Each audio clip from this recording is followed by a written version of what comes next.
yang dinyatakan dengan persentase terhadap titik jenuhnya. Udara jenuh dengan kelembapan 100% jika di dalam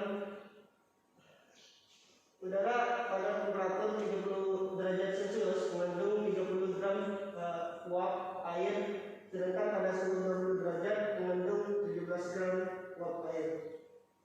Itu perbedaan skalanya dari temperatur sentimeter untuk gram airnya. Yang kedua itu ada satuan kelembapan umum digunakan dalam relatif humidity atau kelembapan relatif adalah satuan pengukuran yang merepresentasikan jumlah titik air di udara pada suatu tertentu dan dibandingkan dengan jumlah maksimum titik air dapat dikandung di udara pada suhu tersebut.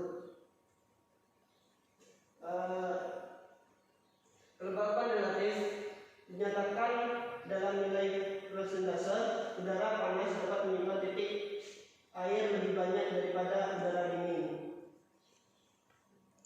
Jadi udara panas itu bisa mengandung lebih banyak air daripada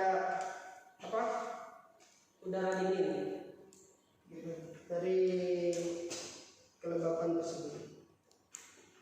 Di sini ada pencernaan aerobik. Pencernaan aerobik sendiri itu adalah proses biologis di mana bakteri memecahkan bahan organik menjadi senyawa yang lebih mendasar tanpa memerlukan oksigen sebagai komponen dari proses. Jadi pencernaan aerobik itu adalah bakteri yang memecahkan organik menjadi senyawa yang lebih mendasar tanpa butuhan dari oksigen. Bakteri ini diyakini telah muncul di bumi sekitar 3 miliar 800 juta tahun yang lalu.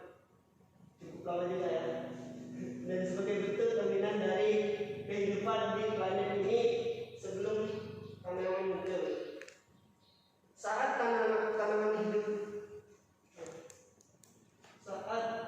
tanaman hidup muncul sekitar, jadi tanaman hidup itu muncul sekitar 3 miliar 200 juta tahun yang lalu. Pencernaan aerobik tersebut berlangsung di lingkungan alam di mana oksigen tidak seperti sekarang. Oksigen tidak ada tanah berair dan di dalam tanah terus-menerus tertutup oleh air seperti danau dan sungai. Seperti itu.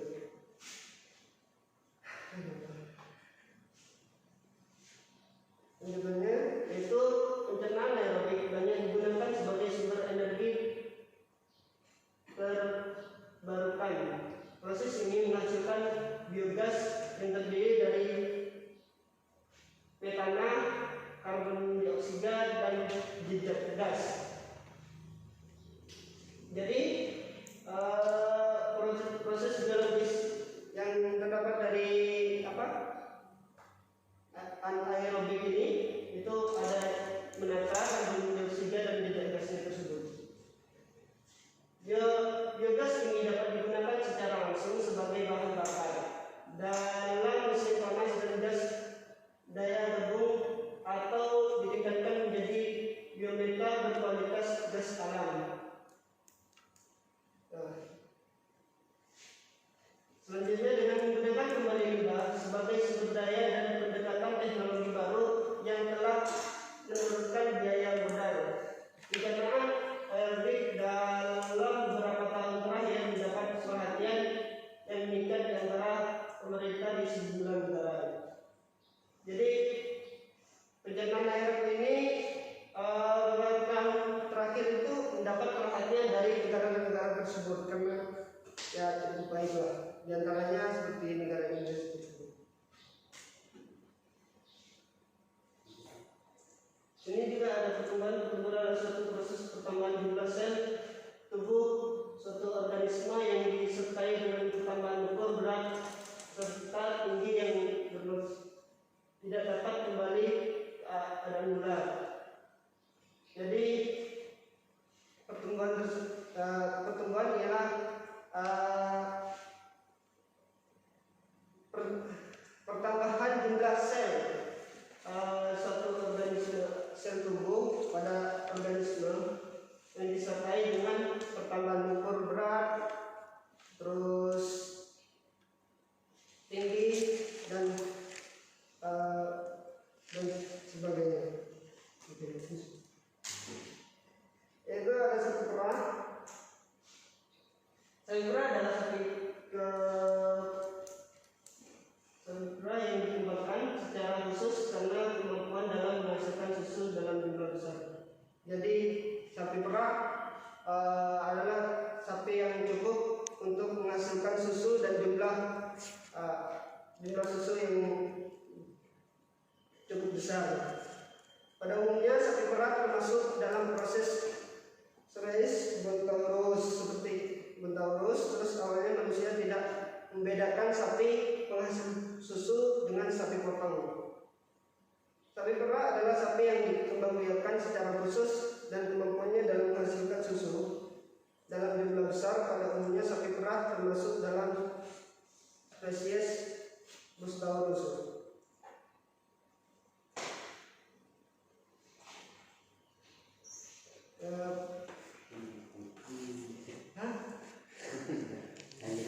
Dipercepat, Pak.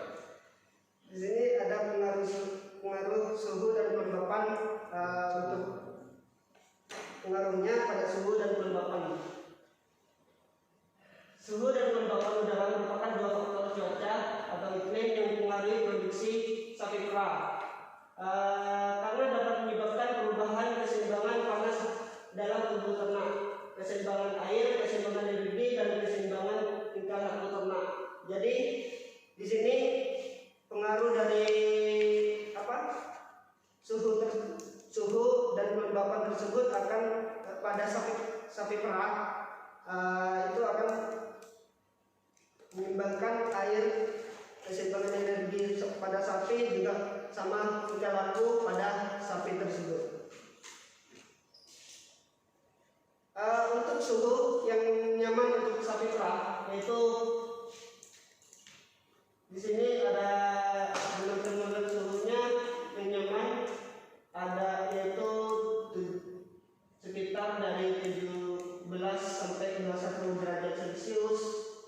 Ada juga yang 13 derajat sampai 18 derajat Celcius. Ada juga yang dengan 4 sampai 25 dan 5 sampai 25 derajat Celcius. Di situ perbedaan orang-orang menyatakan di situ ada namanya untuk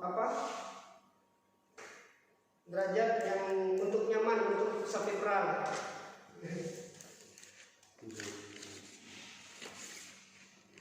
Secara biologi ternak, sapi perah yang mengalami tekanan panas atau berakibat pada yaitu satu, penurunan nafsu makan. Ini kalau sapi tidak nyaman dengan temperaturnya tersebut, yaitu pertama penurunan nafsu makannya, kedua peningkatan konsumsi minum, yang ketiga penurunan metabolisme dan peningkatan katabolisme, yang keempat yaitu peningkatan pelepasan panas melalui penguapan, yang kelima penurunan dan konsep hormon dalam darah, yang keenam itu peningkatan temperatur tubuh, respirasi dan denyut jantung, yang ketujuh itu perubahan tingkah laku, 8 peningkatannya intensitas bertubuh sapi. Jadi ketika 1-8 ini terjadi, maka sapi itu kurang nyaman dalam temperatur tersebut.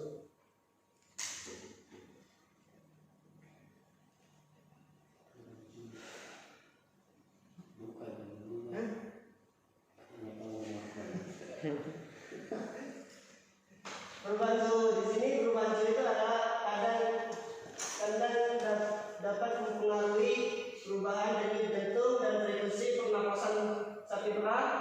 Denyut jantung satwa yang sehat pada daerah nyaman itu tubuhnya itu bisa 38 derajat Celcius itu, terus denyut jantungnya itu 60 sampai 70 kali dalam per menit.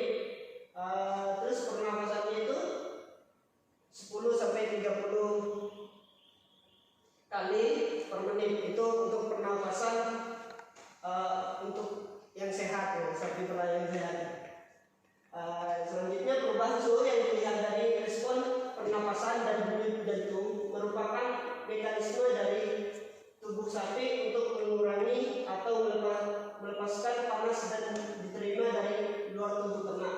Peningkatan denyut jantung merupakan respon dari tubuh ternak untuk menyebarkan panas yang diterima ke organ-organ yang lebih dingin. Jadi peningkatan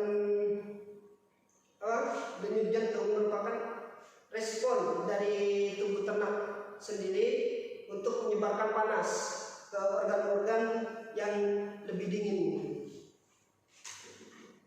Ini untuk sapi apa tadi pH-nya itu yang sapi apa tadi, FH. Ini sapi FH itu sapi perah. Terima kasih. Sapi ini juga sapi. Lanjut masuk pertanyaannya. Kamu yang mau ditanyakan? Balik ke slide yang perubahan tadi, Pak. Slide yang nggak paham. Bukan perubahan yang sapi-sapi tadi ada. Nah ini. Ini sebenarnya. Seperti tadi Jepang. Nah, ini kan secara fisiologi mengalami cekaman panas. Maksudnya mengalami cekaman panas itu di dalam area kandang apa di luar? Ini loh, mengalami cekaman panas akan berakibat pada penurunan nafsu makan kan, itu banyak kan perubahannya masing-masing. Nah ini terjadinya di mana, di dalam kandang atau dia di luar kandang gitu loh terjadinya itu dia. Aku nggak paham di sini. Kalau sapi itu ini bisa saja di dalam atau luar kandang tersebut. Jadi kalau dilihat aja apa, kalau penurunan nafsu makannya kurang gitu, jadi dicek aja kan, setiap hari pasti dicek kan sapi-sapi tersebut. Jadi kalau misalnya apa, sapinya kurang makan, jadi tambah makan lah gitu. Jadi perlu diobati lah, kasih vitamin. Jadi di kandang atau di luar kandang? Ya bisa dua-duanya gitu. Kan panas gak harus di kandang aja, gak harus di padang aja kan gitu ya. Masuk. Oke, terus penjelasan. Ya, saya ingin bertanya. Saya Guntur dari Perditi PT angkatan 2019 yang bertanya. Jadi pada generasi kali ini, jadi apakah temperatur, kelembapan dan pencernaan aerobik sangat berpengaruh pada hasil sapi perah atau hasil dari sapi perah tersebut? Jika berpengaruh, mengapa bisa menjadi sangat berpengaruh? Maksudnya? Jadi kayak gini nih, mengapa terjadi temperatur, kelembapan sama apa tadi pencernaan aerobik itu sangat berpengaruh pada hasil sapi perah, maksudnya itu. Jika berpengaruh, mengapa bisa berpengaruh? Nah gitu kan apa, temperatur sama suhu dan apa, jadi berakibat nanti kan kurang makannya gitu, nanti produksi susunya juga apa akan mengurang gitu. Jadi sapi itu kurang nyaman gitu. Jadi kalau dari ketidaknyamanan tersebut akan apa, pada susu nanti akan berkurang begitu. Jadi kan sapi butuh kenyamanan juga, bukan manusia aja yang butuh kenyamanan.